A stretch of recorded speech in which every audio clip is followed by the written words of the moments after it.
بسم اللہ الرحمن الرحیم۔ السلام علیکم ورحمۃ اللہ وبرکاتہ۔ عزیز دوستو، امید ہے انشاءاللہ آپ سب کی سب بخیر ہوں گے۔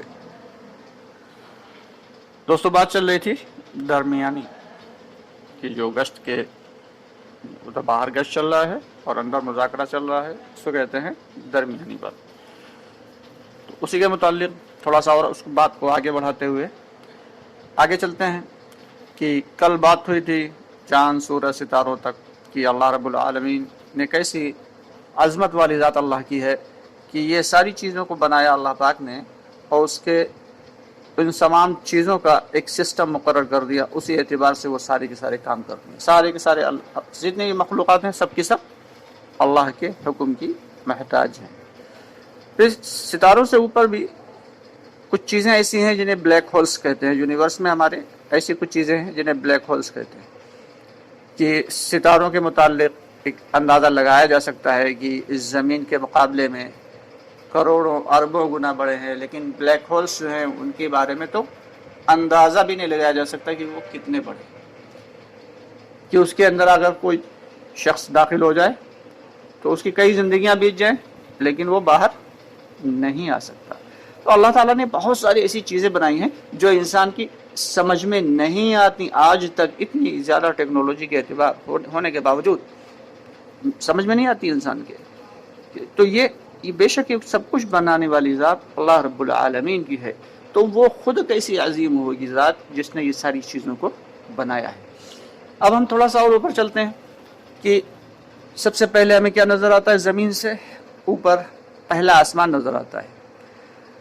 فرماتے ہیں کہ پہلا آسمان جو ہے وہ زمین کے مقابلے میں اتنا بڑا ہے کہ جیسے کسی بہت بڑے ایک ریگستان میں ایک چاندی کا انگلی کا جو چھلا ہوتا ہے، انگلی میں جو چھلا پہنا جاتا ہے، رنگ، کوئی رنگ ڈال دی جائے بہت بڑے کسی ریگستان میں، تو رنگ کی جتنی جگہ گھیرے گی اتنی زمین ہے، اور وہ جو بہت بڑا سا باقی کا جو ریگستان ہے وہ سارا کا سارا پہلا آسمان ہے۔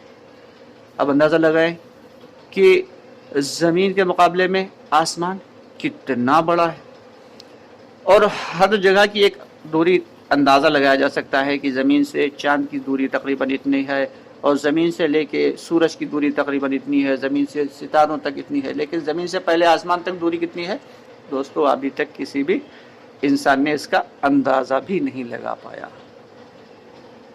اور پہلا آسمان کی موٹائی اتنی ہی ہے جتنی کہ زمین سے لے کے پہلے آسمان تک کی جو دوری ہے، اتنی ہی پہلے آسمان کی موٹائی ہے، اتنا ہی موٹا ہے پہلا آسمان۔ اب ذرا غور کریں کہ اتنا جو ہے لمبا چوڑا آسمان بنانے والا، اور وہ بھی جس کی موٹائی اتنی زیادہ ہو کہ جتنی زمین سے لے کے پہلے آسمان تک کی دوری ہے، اتنا موٹا آسمان تو بنانے والا، بے شک اتنا میٹیریل لانے والا کون ہو سکتا ہے؟ بے شک وہ اللہ ہے، اللہ کے علاوہ کوئی ہو ہی نہیں سکتا۔ پھر پہلے آسمان کے آگے چلتے ہیں تو دوسرا آسمان۔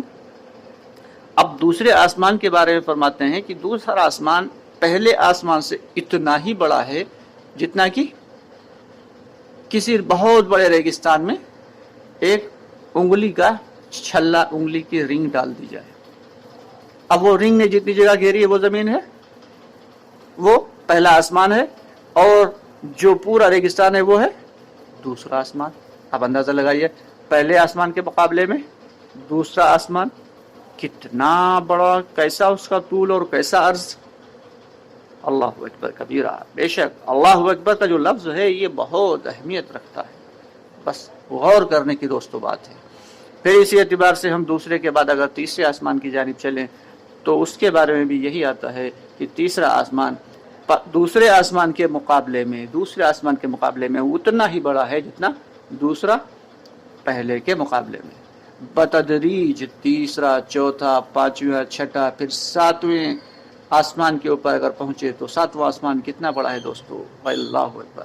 ساتواں آسمان چھٹے کے مقابلے میں بالکل سیم وہی پوزیشن ہے جیسے پہلے آسمان کے مقابلے میں زمین کی پوزیشن ہے۔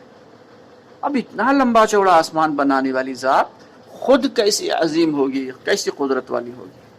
اور پھر اس کے اوپر عرش ہے اللہ کا، اور عرش جو ہے وہ دنیا کی سب سے بڑی مخلوق ہے اور سب سے خوبصورت مخلوق ہے جس پر اللہ رب العالمین کی تجلی ہے. تو اس عرش کو بنانے والی ذات اللہ اکبر، کتنا طول و عرض ہوگا اس عرش کا کہ ہم لوگ اندازہ بھی مطلب دماغ میں سوچ بھی نہیں سکتے. اور اس کو 8 فرشتے اٹھائے ہوئے ہیں اپنے کاندھوں پہ. عرش کو 8 فرشتے اپنے کاندھوں پہ اٹھائے ہوئے ہیں دوستو.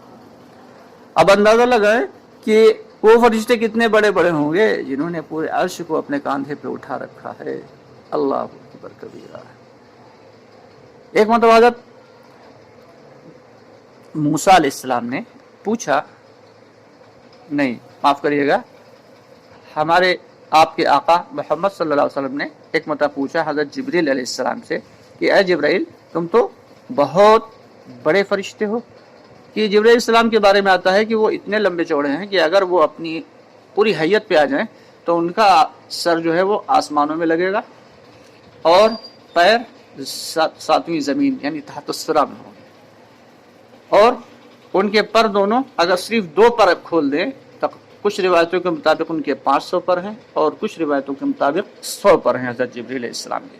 اگر وہ صرف 2 پر کھول دیں تو مشرق سے مغرب تک پورا کا پورا ڈھک جائے، چھپ جائے. اتنے لمبے چوڑے حضرت جبریل علیہ السلام ہے. تو اللہ کے نبی محمد صلی اللہ علیہ وسلم نے پوچھا کہ جبریل تم تو بہت لمبے چوڑے فرشتے ہو، کیا تم سے بڑے بھی کوئی فرشتہ ہے؟ تو حضرت جبریل علیہ السلام نے کہا یا نبی جی ہم تو کچھ بھی نہیں ان کے مقابلے میں، ہم سے تو بہت زیادہ بڑے بڑے فرشتے اللہ رب العالمین نے پیدا فرمائے ہیں. اور وہ اتنے بڑے ہیں کہ ایک فرشتہ جس کا نام صدلقن ہے اس کی لمبائی چوڑائی کے بارے میں آپ یوں اندازہ لگائیں کہ دنیا کے جو 7 سمندر ہیں وہ 7 سمندر اس فرشتے کے ہاتھ کے انگوٹھے کے ناخن پہ رکھ دیا جائے. 7 سمندر اس فرشتے کے ہاتھ کے انگوٹھے کے ناخن پہ رکھ دیا جائے تو ذرا بھی نہ چھلکے. اس فرشتے کا نام صدلقن ہے.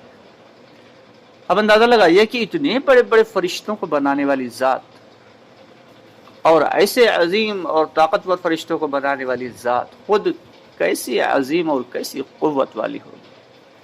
دوستو بڑی فکر کرنے کی بات ہے. ہم لوگ تو اللہ کی حقیقت کو سمجھ بھی نہیں سکتے، سوچ بھی نہیں سکتے کہ اللہ کی ذات، اللہ کی قدرت، اللہ کی ربوبیت اللہ اکبر کبیرہ بہت بڑی زبردست ہے. ہم لوگ وہاں تک کہاں پہنچ سکتے ہیں؟ حضرت موسیٰ علیہ السلام نے ایک مرتبہ پوچھا یا رب العالمین، کیونکہ موسیٰ کلیم اللہ تھے، اللہ کے نبی اللہ سے ڈائریکٹ باتیں کرتے تھے حضرت موسیٰ علیہ السلام، کہ اللہ یہ زمین و آسمان جو کہ اتنے لمبے چوڑے ہیں یہ آپ کی اگر نافرمانی کرنے لگتے تو آپ کیا کرتے؟ اللہ رب العالمین نے فرمایا اے موسیٰ میں ان کے اوپر اپنا ایک جانور چھوڑ دیتا جو 7 زمین اور 7 آسمان کو ایک لقمے میں نگل لیتا. موسیٰ علیہ السلام حیران پریشان کہ اللہ اکبر کتنا بڑا وہ جانور ہوگا جو 7 زمین اور آسمانوں کو ایک لقمے میں نگل لے. پوچھا یا رب العالمین وہ جانور کہاں ہے؟ تو اللہ رب العالمین نے فرمایا وہ میری چراگاہوں میں چر رہا ہے. اب اندازہ لگائیں کہ وہ چراگاہیں کتنی بڑی ہوں گی جہاں وہ جانور چر رہا ہوگا. تو حضرت موسیٰ علیہ السلام نے کہا یا رب العالمین وہ چراگاہیں کہاں ہیں؟ اللہ رب العالمین نے فرمایا اے موسیٰ میں نے تو اپنے علم سے تمہیں بہت تھوڑا سا علم دیا ہے، وہ چراگاہیں میرے غیب کے علم میں ہیں، میرے غیب کے علم میں ہیں. تو دوستو اللہ کی ذات، اللہ کی قدرت اور اللہ کی عظمت کو ہم سمجھ سکتے ہی نہیں. بس یہ ہے کہ مخلوقات کے اوپر غور کرتے رہیں تو امید یہ ہے کہ شاید خالق کی حقیقت، خالق کی عظمت اور خالق کی ربوبیت ہمارے دلوں کے اندر تھوڑی بہت رچ بس جائے اور اللہ کا قرب نصیب ہو جائے. تو اس طریقے سے انشاءاللہ تعالی یہ بات مکمل ہوتی ہے. آپ سے درخواست ہے کہ ہمارے حق میں بھی دعا کریں اور پوری امت مسلمہ کے حق میں دعا کریں. اللہ تعالی ہم سب کو نیک اعمال کی زیادہ سے زیادہ کرنے کی اور برے اعمال سے بچنے کی توفیق عطا فرمائے. انشاءاللہ تعالی کل پھر آپ سے جلدی ملاقات ہوگی. تب تک کے لیے فی امان اللہ. اللہ ہم سب کا حامی و ناصر ہو.